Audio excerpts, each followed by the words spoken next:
Goes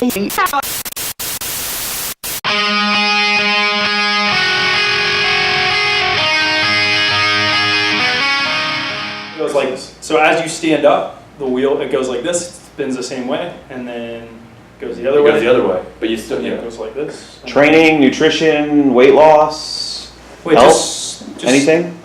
Questions? Just say questions related to any of the following topics. I would put anything: sports performance, health, wellness, supplements. We should talk about tendons. Getting buff. Talk about tendons. Buff, bro sessions. How to train for handstands and dunks at the same time.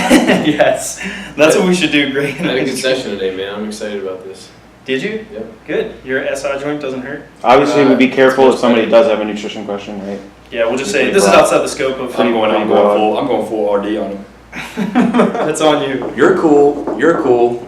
I'm gonna do what everybody thinks I'm gonna do. Freak out. What is that from? You're gonna freak out, man. God. What's the movie? How hot? Not How Hot. No, it's the other one. But Half Baked. Half baked. There you go. All right. So what's up, guys?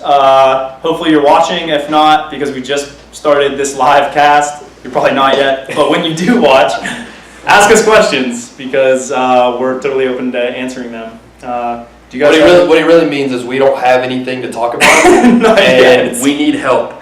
Send us questions, please. No, we have things to talk about, but we want to hear. We don't want to talk about things that y'all don't care about. We want to talk about things that people want answers for. So send us whatever you can. It could be anything: nutrition, wellness, sports performance, plyometrics, because that's all John wants to talk about. Tendons, stretching, not stretching, whatever you want.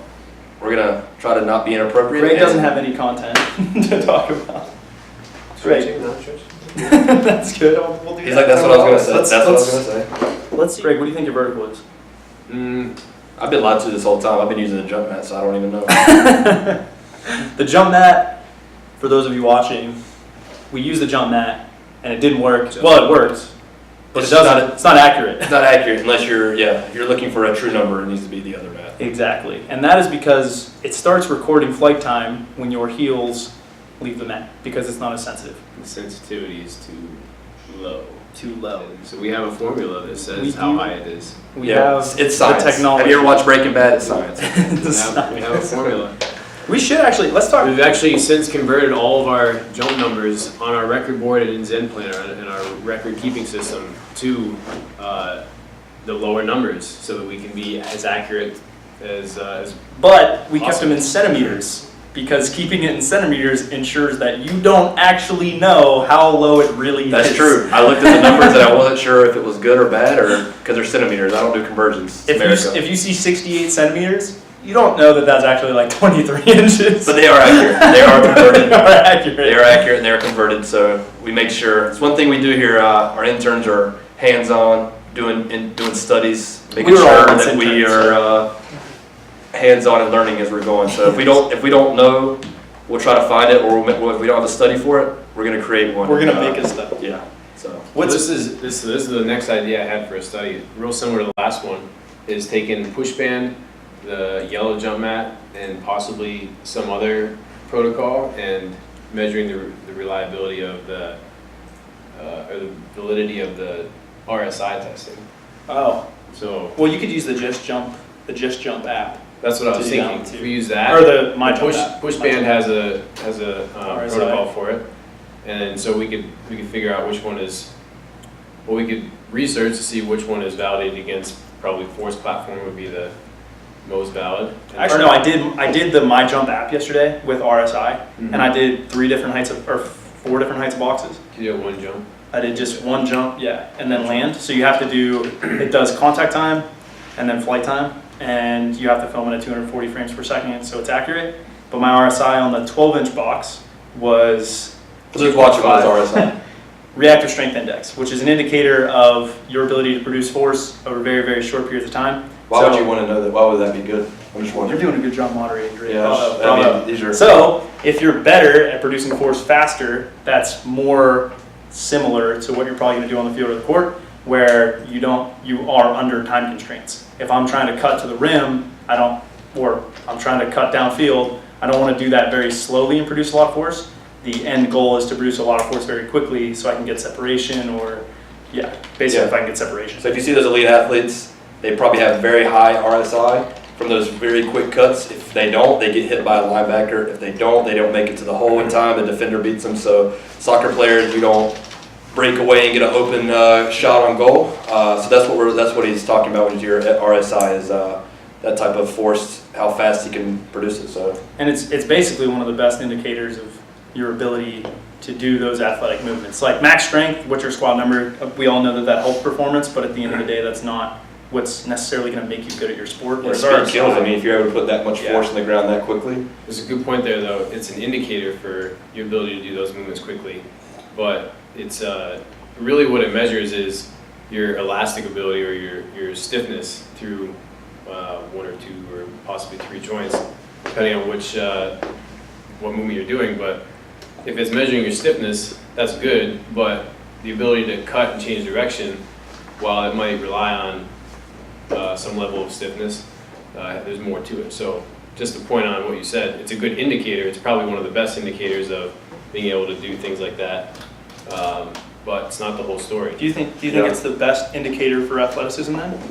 I mean, I don't know. it's I don't like pretty good though. It'd be high. I don't know why it's not used more. RFD's talked about a lot, but RSI is pretty good. I think it is talked about. I think they don't know why they're talking. I don't think they're people that are talking about it know exactly what they're talking about. Like they're talking about, oh, look at the speed kills, or they just kind of blanketed statement. But if you talk about sports scientists, I think we talk about it because we use it and we kind of measure it. But I think coaches that see it, they're like, man, that guy just has something special, or that X factor, that look at his vision. Yeah. And he might have great vision, but there's also these factors. But he probably that RSI is probably really high. He just doesn't.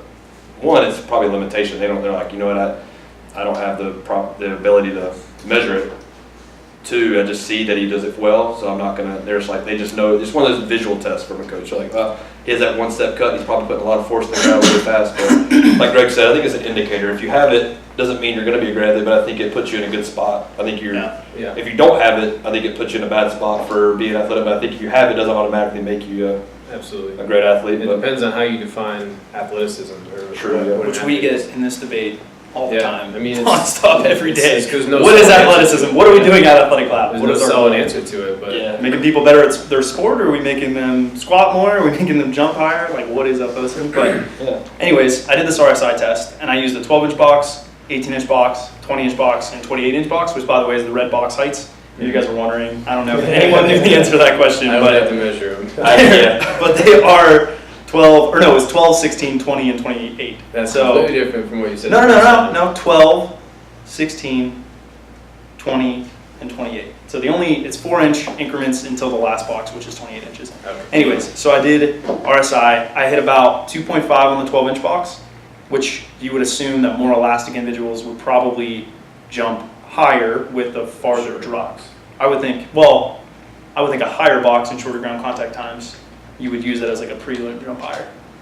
I think you need more strength to be able to be Oh, you're right. elastic off of a higher box. That's true. Well, that was what we Yeah. talked about also, because Koscianski talks about the box heights and basically says if you're 40 centimeters, or it's like, I think it's around 40 centimeters, it's more reactive, and if you're 75 centimeters, it's much more max box strength. height? Yeah, box height. Right. Dropping Well, yeah, off, because like you're on the I'm ground sure wall. there's a diminishing return. Like you have a height, you're really fat, you're really explosive, and then it's like, do you have the requisite strength to handle that? Yeah. If you don't, then it's I don't care how fast you Well, are, you you can can't use- handle those positions. You can use that protocol to some extent, like testing yourself on increasing box heights to figure out, give yourself a profile of where you're good. Is Yeah. So mine went like this. As the Yeah. box got higher, my RSI dropped off. Right, and so what John would do is maybe that would be an indicator that he needs to work on getting stronger. And I am quite weak. That wasn't a knock on John, even though it was a knock on John. It was a but knock on wasn't me. a knock on I John. only squat. That's- I only squat 145. For but it people out is- there, if you're watching and wondering, moderate you depth. might be using RSI, or you're like, what is RSI? And you go to look at it. Like Greg would say, that'd be a good testing procedure. Some people were trying to find weaknesses. Maybe you're like, maybe you just think you jump high, but all of a sudden you add a box, and it's like, well, maybe the height is. Maybe it gives you an indicator of another variable you can work on. That's something different. So yeah. See what's- Also- Go ahead. Well, just off that point, it can also give you an idea of, like, say you're a big fan of depth jumps. You got to know how high the boxes need to be Yeah. to get an appropriate stimulus. So that RSI protocol there can give you an idea of where is the diminishing return start happening? Like Right. what box height can we still be productive? Can we still be? Yeah, I So- see that all the Do time. you People think just do depth jumps just for the heck of it because depth jumps make you more explosive and things like that. They're Yeah. like, if you ask a coach why, they might tell you why they're doing depth jumps, but like ask them why they're doing that height, they may not be able to give you a Right. better answer. Different So question. that's a So I think about like, here's the thing though, is like as my ground, so this is what you'd expect. Box gets higher. You're gonna be on the ground longer because Yeah. you have to amortize, which means you gotta Yeah. turn it around. Right. And, higher boxes, I definitely had longer ground contact times. Longer ground contact times mean you can probably apply force Should be able to longer jump though. higher. You can jump Yeah. higher because you might Unless- yield more. Unless Maybe. your yielding doesn't result in a turnaround. Exactly. That would right. be And I lack think of like strength, if lack it'd of be specific like if you're a strength. stronger athlete, then that would work out well. If you're a stronger athlete, you produce more force. It gives you more time to put force. You can then maximize that gain. But if you're more of an elastic athlete, It's actually you might probably be- gonna hurt you eventually. yeah, you may be taking yourself out of your best. Strong specific That's a to good point. strong specific to like small range eccentric, like Yeah. high speed, small range eccentric. Yep. Like it's pretty specific strength. You It's- wouldn't expect a power lifter with fantastic strong hips to be good at that. They have strength, but it's very specific strength. And then their strength also, they move the bar. Like you'll see them and they look like they can't do any more weight, but they grind through 100 more pounds because they're used to just going slow and Yeah. steady.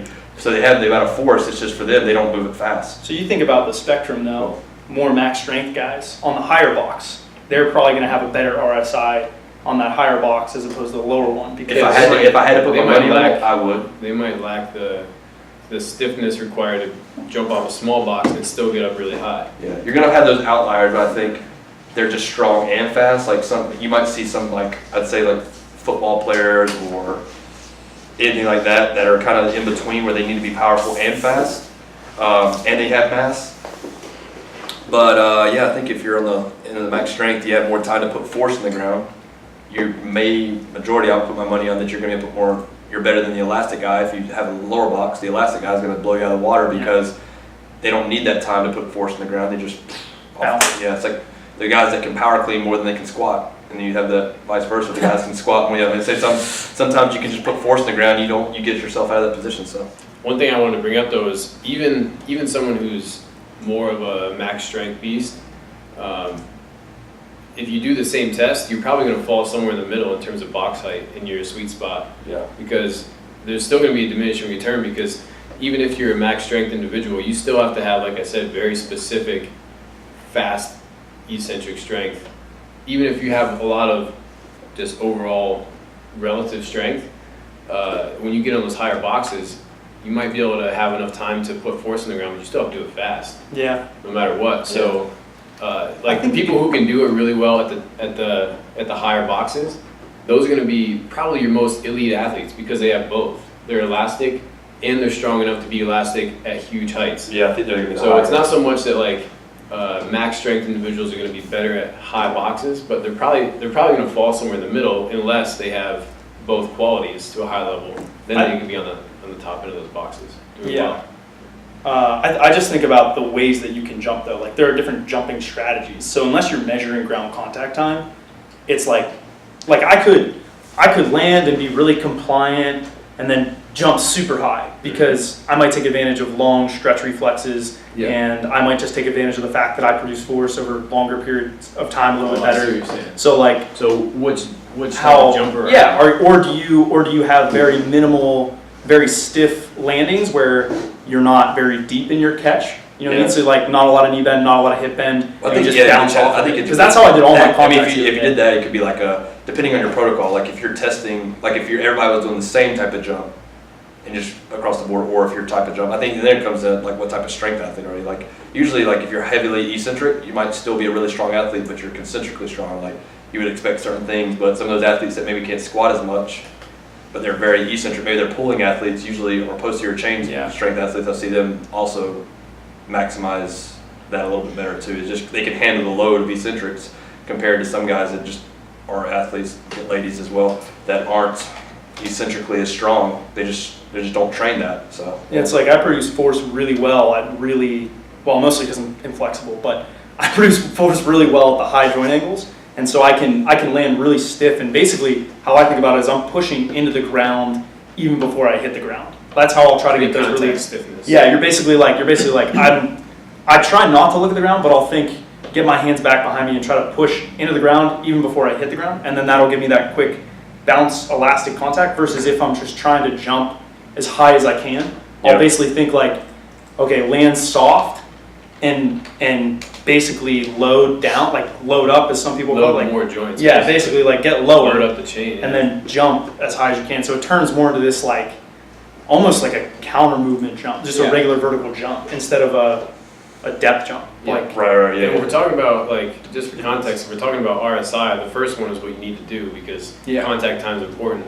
But if we're talking about, like, the difference between jumpers that are good with a short, small counter movement, or even hardly any counter movement, and people who are better with a large counter movement, it's almost the difference between if you excel at an RSI test versus if you excel at, say, a squat jump test with PVC or And I think something it's almost that. like training age a little bit, where we see like volleyball players or basketball players where sometimes that counter movement, because they're so used to like getting off the ground a little quicker, they're trained their whole life, but you've trained as a jumper, so maybe your RSI is going to be, and also you said you're flexible, so you've had injuries or anything that's kind of caused you to train that way, so now you have to be elastic because you can't maybe load up the joints the same way as like a counter movement squat jumper would do. So I mean, I guess each person can, if you're stronger, you can maximize it with training, but then you have to throw in there if your RSI is off, how long, what have you been training? Have you been training a certain sport that doesn't bode well for RSI score to be higher? And then, or are you like, well, if you're a defensive back, you're on the ground, you're loading up all those joints, and your counter movement jump's probably going to be, or squat jump's probably going to be way better because that's kind of directed towards your sport.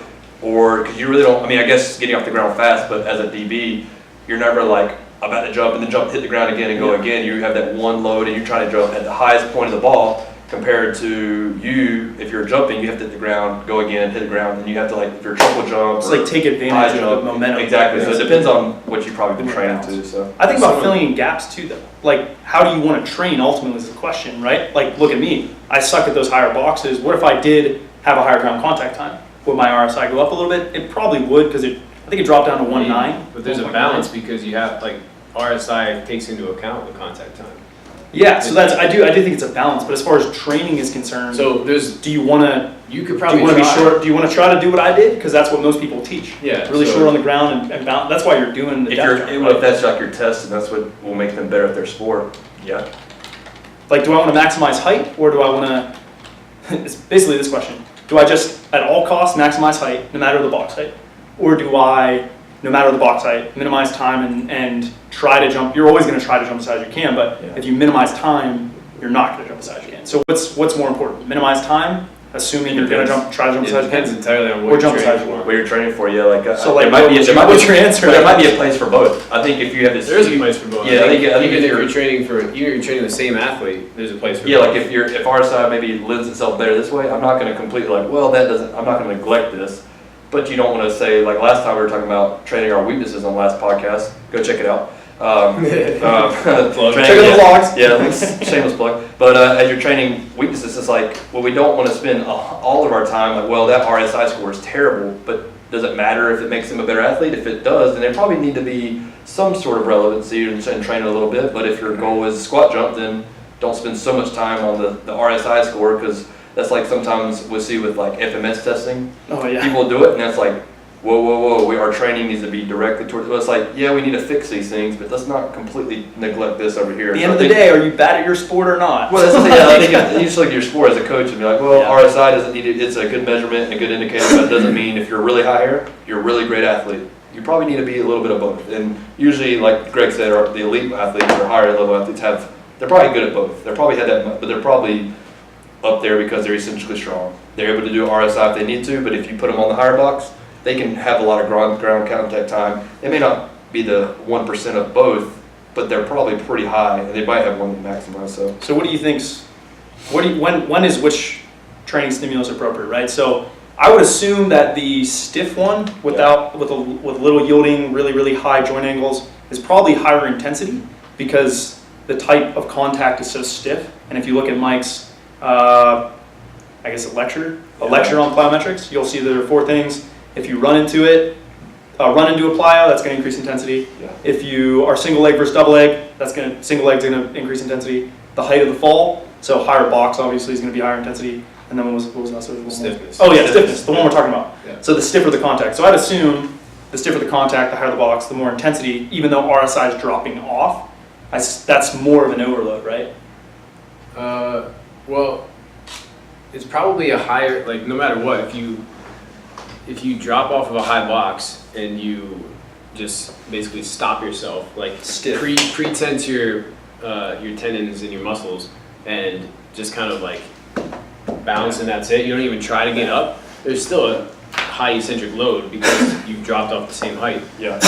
And you stop it fast. Yeah, you stop it fast. Either way, but if you try to jump out of that, then you add the last portion of the stretch shortening cycle. Yeah, the amortization. Yeah, Can you actually put have that- a brief isometric? You're gonna have a period stretch of high shortening cycle force. either way. But Like if if you you increase the pre-tense the muscle and you jump off a box and you don't try to jump off the ground, then if you're tense enough in the muscle, you're isometrically tensed, your passive elements, your tendons and fascia are still gonna stretch and rebound. They have to, So or you would. you're probably gonna bounce even though you don't try to do anything. But Well, it's like, just it's how like well you'll you use come that down to a go little up. bit. Like if you drop off a high box and just land stiff, it's impossible to have 0 degrees of Well, your body- angulation. Your You'll body won't come down. Your body won't allow that to happen, Yeah. or we would break. Like if you jumped up high, we would destroy our vertebrae and other things. I think would so. The happen. tendon. That's what Greg was saying. It's isometric muscle Yeah, yeah, action. yeah. It's eccentric. Muscle action is isometric. Exactly, but So, the tendon is At some lengthening. point, Yeah, yeah. at some point it'll stop. It'll Like you're hold gonna its get some, contraction. you're gonna get some eccentric lengthening of the muscle, but But there's a tendon- point where it stops. It's mostly isometric. It acts nearly isometric, and then the passive elements are what stretch, shorten, Series of and then elastic components. yeah, essentially it's like muscle lengthens a little bit, stops, tendons stretch, shorten, and then muscle shortens again. Yeah. Like And that's kind of the sequence of it that makes it. that's what gives that bouncy sensation though, that you see like when you see guys just bounce, like sprinting or like, I mean, I don't know how long jump really plays in that, or even cutting, because it's not a bouncy movement all the time in those scenarios. Yeah, I would like, say cutting doesn't. I think it works it's bouncy in a different way. It's different, yeah, because you're as a like if you're I just say track because it's so simple. It's like you know your goal and you see it on the track. Bouncing, it's like because you know your kind of endpoint and the forces are like horizontal and then vertical and like it's just different. And the change in direction throws this whole nother plane of motion that if you are strictly bouncy, you'll see guys that can like fast. I mean, Cut on a dime. yeah, Usain Bolt gets on a football Yeah. field. I don't care how fast he is. He is going to get destroyed straight up because he's going to stand up.